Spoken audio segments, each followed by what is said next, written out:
Combining transformations.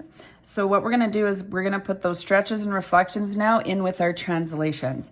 So the order in which we apply transformations does also matter when we're transforming a graph. When we look at the equation, it can be written with the k on the same side as the y. So we can write it as y minus k equals a f of b of x minus h. That's an h there.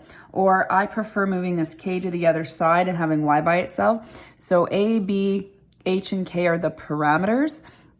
A is the vertical stretch. B is going to tell us the horizontal stretch. And remember, it'll be 1 over the b value when we're using our mapping notation. The horizontal stretch, watch the sign appears negative when you're shifting it left and right.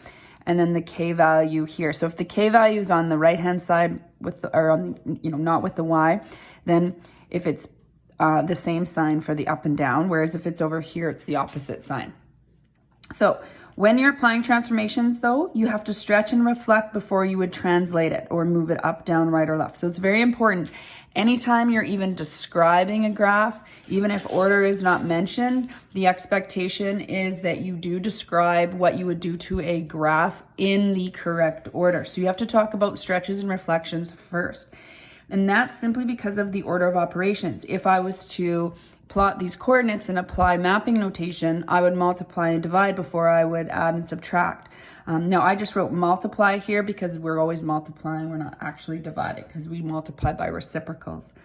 Now this is just a little way to help you remember it. This is not math related, but if I'm going to exercise, I'm going to stretch before I actually move, meaning translate or exercise. So I stretch it out, then before I move.